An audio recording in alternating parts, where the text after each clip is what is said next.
Hey everyone, it's Ashley. I'm sorry I haven't made a video in a week or so just because I haven't been feeling the greatest. I'm finally getting my energy back up again and feeling a little more like myself. Um, I wanted to do some updates today as well as give you guys a really good place to get recipes that I found for after having bariatric surgery done. First of all, I am almost to my goal weight for this month. So I will be posting some pictures before and after when I figure out how to add those together. As well as I've been feeling a lot better. I wasn't feeling very good for a few days there. I think that I got that flu that was going around, just didn't have much energy. But I'm back and I feel a million times better. So, with Christmas coming around the corner, and I know that some people find that they get worried when Christmas or Thanksgiving or birthdays, when stuff like that comes around just because of the food. You don't need to be afraid of food. Food is your friend. You just need to know how to portion properly and what to put into your body. So I found that you need protein and fiber. If you put those both together, they are like the dynamic duo. So you should get about 60 to 80 grams of protein every day. So if you do breakfast, you want 20 grams of protein, lunch 20 grams of protein, supper 20 grams of protein, and then a snack. You always have to incorporate the fiber because you find after having a bariatric surgery done that you have a hard time going to the bathroom for a while. Well, I found personally I had a hard time. I'm finding now that as I incorporate more solid foods into my diet, that it's been a lot easier. So the website that I had found is called Cookspiration, and it has a bunch of phenomenal recipes after having surgery done as well as in your everyday life. I know that my husband is very open-minded when it comes to what we eat now because I've changed things up a little bit. I know that some people's partners might not be as understanding as my husband is, but there's a lot of really good recipes on there for you guys to incorporate into your everyday lives with your family. I have used a couple recipes off of there and they actually were really good. I did a squash and chicken and that was really good. My husband isn't big on anything green or healthy, but he tried the yellow squash with the chicken and he actually enjoyed it.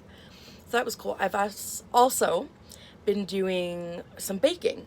I know that people think after having surgery that you need to avoid baking completely and sweets and goods, and it's really not like that actually. You need to incorporate it in the right way. So I did some blueberry bran muffins and I did a sugarless cake. I actually found that that was really good. My husband took it to work and they ate the whole thing.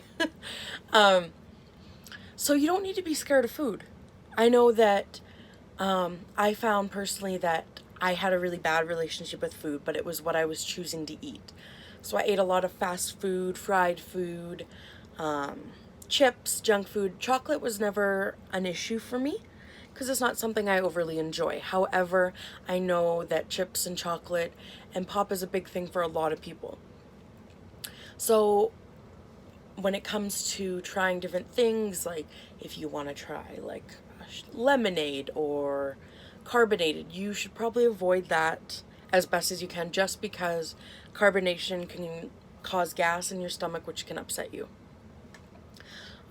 I had just been on water for the last almost 7 weeks now.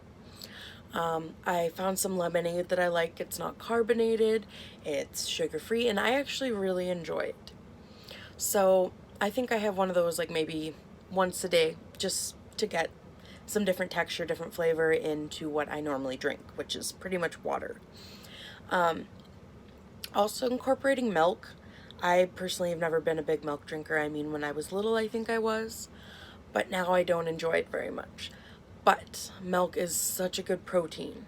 So even having a little bit every day is good. I also take calcium pills just because I know I'm not getting the proper amount of calcium. Oh, sorry.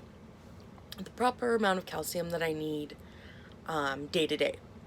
I do eat cheese, I do eat yogurt, I do have popsicles, the sugar-free kind, and I find that those are a really good snack for me. When I just kind of want something to chew on or snack on, I'll grab a popsicle from the freezer, and I find that ties me over very well in between meals.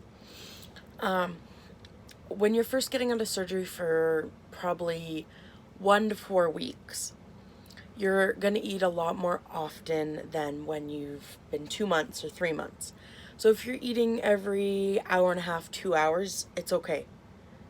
You just eat really small and you just take your time. It's not a race. And I know that before, lots of people would rush and shovel their food down, and you got to set that time aside that you need to be able to sit down and to enjoy your meal. Because if you're just eating and you're not enjoying it, then you're going to end up with a bad relationship with food again. And instead of overeating, you're going to be undereating. You always have to find that balance where you are comfortable with what you're eating and how much you're eating. Just because it's healthy does not mean it needs to be bad. There's a lot of really good recipes out there for trying different foods, for different recipes, for snacks and treats, and to combine it into your everyday life as well as with your family. After surgery, you don't need to make a separate meal for you and a separate meal for your family. You can incorporate both together. You could do a baked salmon with some brown rice or some lentil beans or some baked potato. Just avoid the sour cream and some vegetables. It's actually that simple. There's so many different things you can do from day to day as far as what you choose to eat. If you want to do rice or beans or noodles or potatoes or anything. Honestly, the world is your oyster. I heard that saying and I always thought it was weird, but honestly, don't be afraid to go grocery shopping. Don't be afraid to try different stuff. Food is your friend. You just need to have a good relationship with it. But that's all for today. If you guys have any questions or concerns or anything you'd like me to do a video on, just instant message me or email me. I will get back to you guys as soon as I can. And yeah, I'll see you guys next time. Bye.